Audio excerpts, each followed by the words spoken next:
NutriCast. Boa noite, pessoal. Meu nome é Sara e nós estamos aqui para mais um NutriCast. Boa noite, meu nome é Luana e o tema abordado hoje será psiconutrição. E para tratar desse assunto tão importante, nós trouxemos aqui uma especialista super indicada no Vale do Aço, que é a Rose.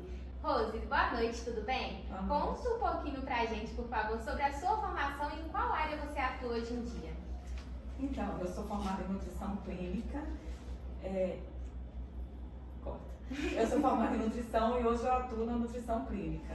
Rose, qual o perfil dos seus pacientes? Então, hoje eu atendo pacientes normalmente acima de 40 anos que procuram ter uma alimentação mais saudável. Às vezes nem sempre é questão de perder peso, né, ou ganho de peso, hipertrofia. Normalmente querem recuperar a saúde mesmo, né? Por causa desse mundo que a gente está hoje, tão corrido, tão estressante, né? Alimentação muito bagunçada, então mais para ajuste mesmo na alimentação. Sim. Para algumas comorbidades também, atendo pessoas que têm questão de diabetes, né? Que precisa de um plano alimentar mais ajustado, né? Para melhorar essas condições. Nossa, é muito bacana, né? Que a gente tem a percepção como a nutrição abrange outras áreas também.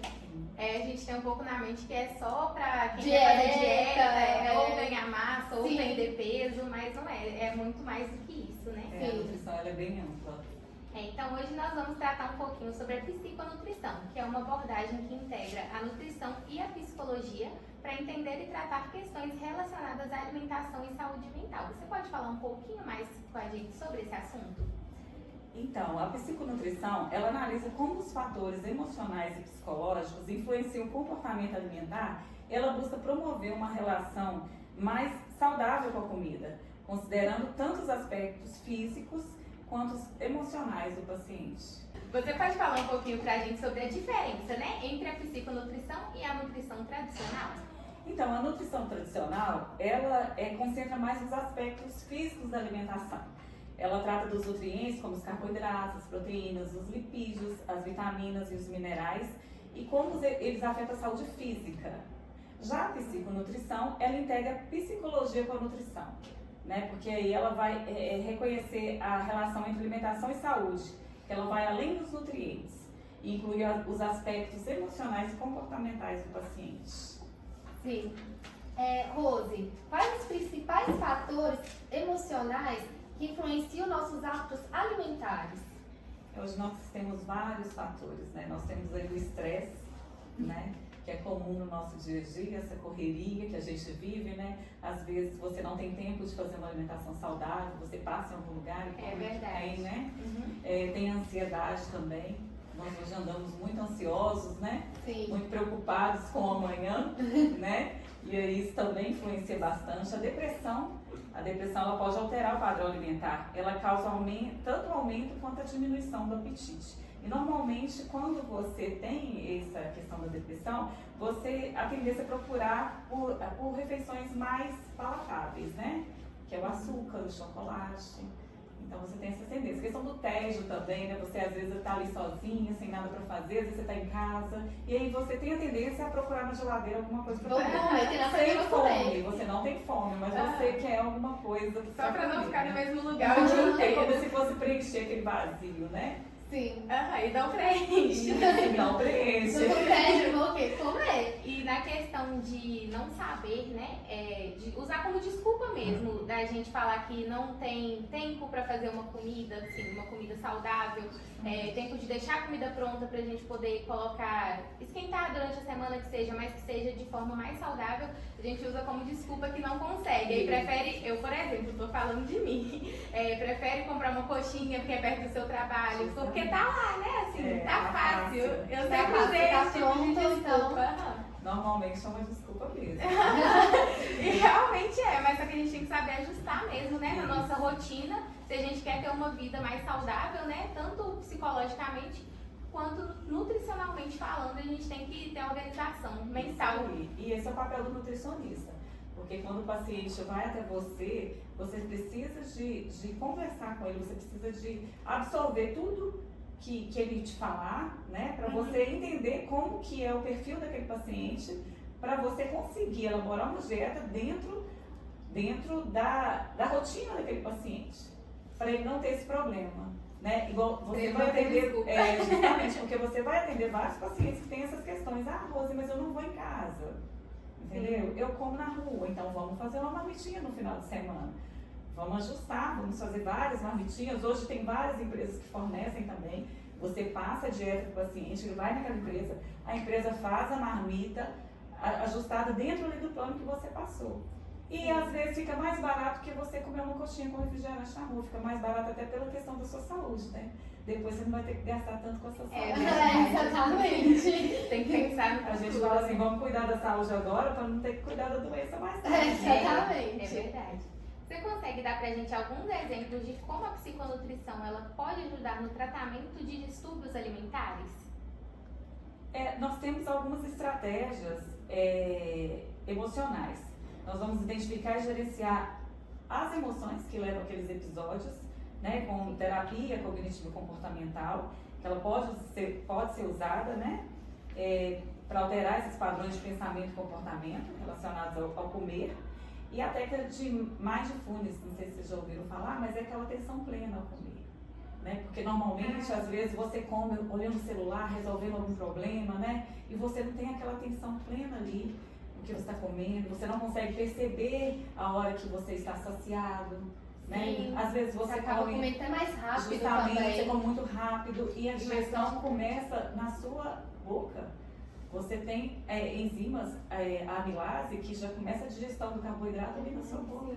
Então você tem que mastigar com calma, ter atenção ali naquilo que você está comendo, né? Sentir o gosto, saborear aquele alimento, porque você não vai ter que querer ficar repetindo aquela comida, porque às vezes você comeu tão rápido e você não aproveitou. não, estou com fome, vou comer mais. Você já serve mais. Porque a saciedade você tem que dar um tempo. Você comeu, você espera um tempinho.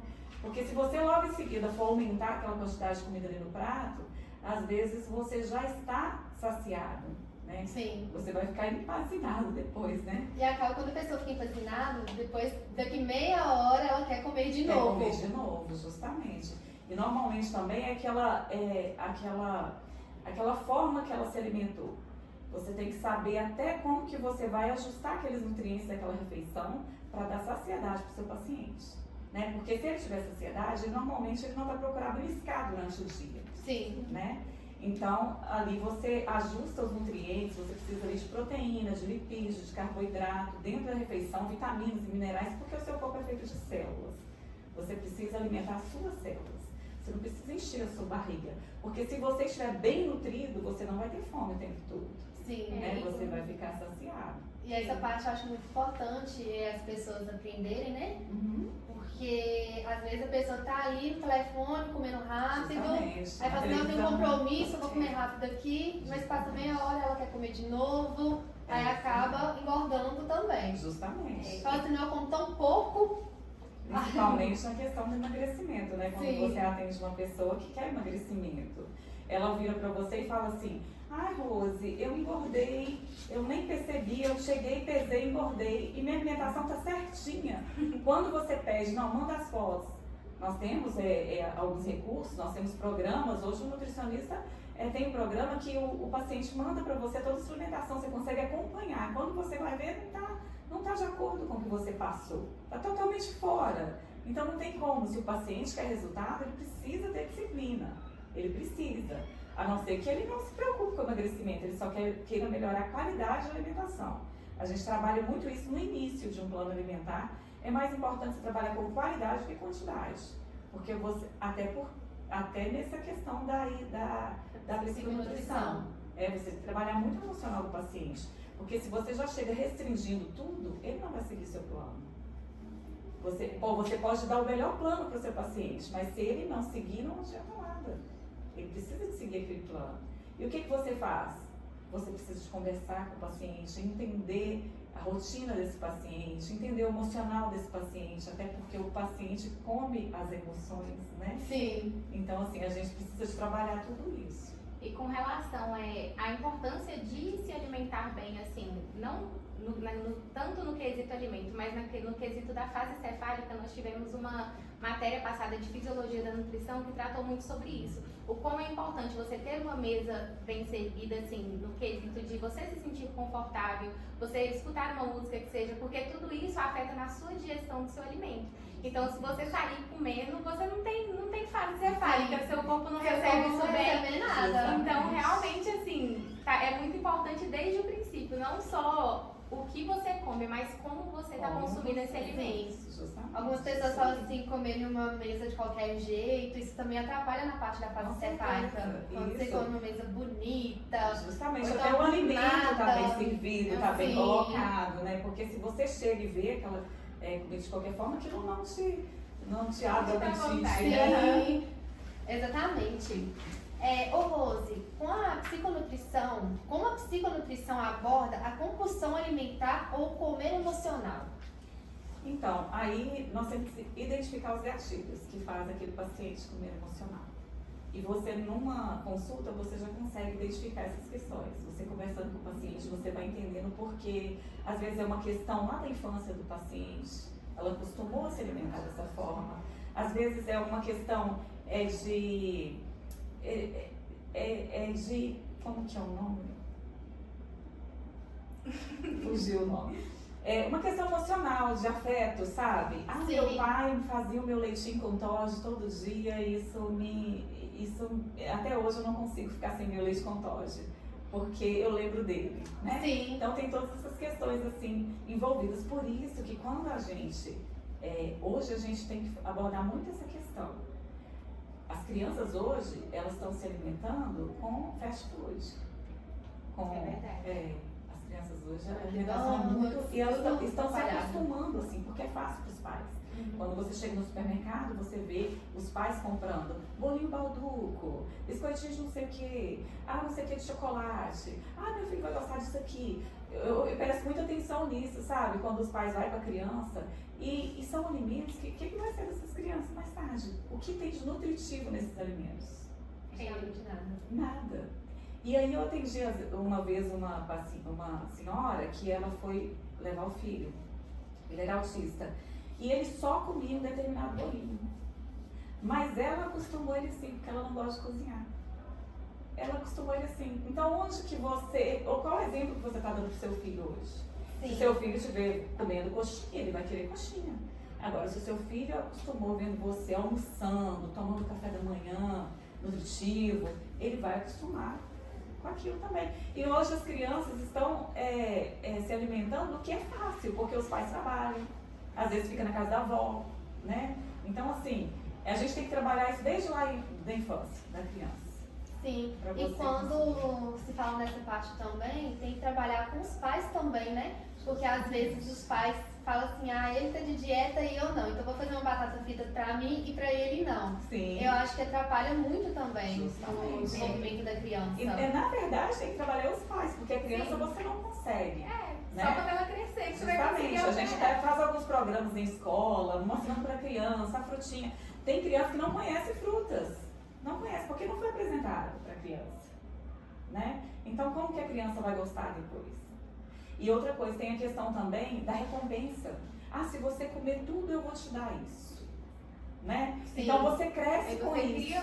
Cria uma compulsão, talvez, Justamente. só para ela poder ter uma recompensa. Isso não faz bem. Isso não é bom. Não é saudável. Porque futuramente ela vai ficar guardando aquela recompensa e não vai ter. Isso. Quando os pais não estiverem ali. Justamente. Aí ela vai sempre querer assim, depois do almoço, eu sempre fui acostumada a comer um doce depois do almoço. Eu preciso de doce porque eu cresci assim. Eu sempre tenho um docinho para comer na geladeira. Então, ela cresceu assim. Então, tem aquela questão que tem que ser trabalhada. Não, você cresceu assim, mas agora você é adulta, agora você tem maturidade suficiente para entender que não é assim que funciona. Sim. E nessa relação da compulsão também existe a falta da compulsão, né? Por exemplo, no caso da anorexia, nós nessa matéria mesmo de psicologia e saúde que nós estamos, nós vimos um filme que chama O Mínimo para Viver, que ele fala sobre a vida de uma adolescente que sofre de anorexia. E aí, no decorrer do filme, né, ele mostra que essa falta de como que fala? De ligação dela com a comida, poderia ser, é por causa da falta da mãe dela, que quando ela nasceu, ela não pôde amamentar ela. Então, dessa forma, ela não conseguiu desenvolver assim, a relação com a comida para ela poder conseguir crescer se alimentando. Então, ela desenvolveu anorexia. São questões emocionais, né? Sim, envolve na parte emocional. Exatamente. Então, tudo isso tem que ser trabalhado. Eu acredito que, nesse caso, precisa de uma equipe multidisciplinar. Você precisa de um terapeuta, de um psicólogo, trabalhando junto com o nutricionista. Sim. Até porque a nutrição, ela depende da psicologia. Da mesma forma, a psicologia depende da nutrição. Sim. Porque quando chega um paciente no psicólogo, eu estou ansioso, estou com TDAH, quando você vai estudar sobre a questão da nutrição, o tratamento dessas questões, você vê assim, que tem muita relação. Quando você pega o exame desse paciente, você vê uma deficiência gritante, às vezes de B12, de vitamina D, que você tem aquela sensação de cansaço, fadiga, de ferro às vezes, porque você confunde muito a deficiência de ferro com a questão da fadiga, do cansaço, do desânimo, de não ter vontade, às vezes nem de levantar, né, para fazer alguma coisa. Então, quando você vai no psicólogo, o certo seria o psicólogo encaminhar para o nutricionista ajustar todas aquelas questões nutricionais do paciente, diminuir esse açúcar exagerado, porque o açúcar tem efeito excitatório, os produtos industrializados têm efeito excitatório, porque o glutamato monossódico ultrapassa a nossa barreira hematocefálica e causa comportamentos agressivos, por exemplo, no autista, né? Então, tem uma questão desses produtos industrializados estarem muito envolvidos com essas questões de hoje de estresse, de ansiedade, do próprio TDAH, né, que hoje está muito comum. Sim. É difícil hoje uma criança não ser diagnosticada com TDAH. Mas são Hoje em crianças dia. que comem muito açúcar, são crianças que comem muito produtos industrializados, elas não são bem nutridas, elas não têm nutrientes ali para alimentar o cérebro delas. Né, os neurônios, as nossas células precisam ser alimentadas. A gente não pode só encher nossa barriga, a gente precisa de nutrição, de ser bem nutridos. Sim, né? isso é Super verdade. nutridos. Rose, e quem quer ser atendido por você, quais são as suas formas de atendimento? Como você trabalha? Onde que eles podem te encontrar no Instagram? Isso aí. Hoje eu atendo online, atendo presencial também para quem preferir, mas o meu atendimento é mais online hoje. Sim. O meu Instagram é Rose Bessa Mineiro Nutri e meu WhatsApp 319-8587-1661.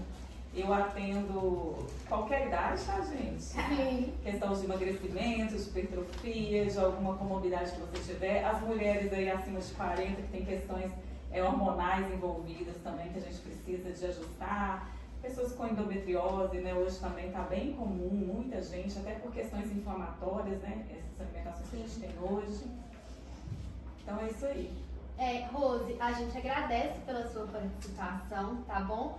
Ficamos felizes e espero que o público também goste, ganharam, né, alguns aprimoramentos nutricionais, conheceram um pouco da psiconutrição e também um pouco da área relevante da nutrição. Eu que agradeço o convite. Você fala? Não, pode falar. Eu que agradeço o convite, é uma satisfação estar aqui. Obrigada pelo convite e sempre que precisarem podem me chamar. E para deixar registrada a nossa gratidão aqui, a gente trouxe uma lembrancinha para Pra você. você, tá Como bom. agradecimento. Eu espero que você goste. Nossa! Gente, muito obrigada. A gente espera que você goste, viu, Rose? Amei, gente. Muito obrigada, tá? Por nada, a gente que agradece. E esse foi mais um NutriCast. Nos acompanhe todas as quartas a partir das 7 horas da noite. Tchauzinho! Tchau.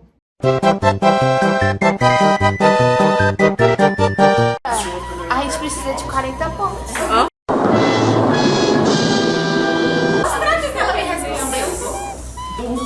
Depois a gente tem que conversar.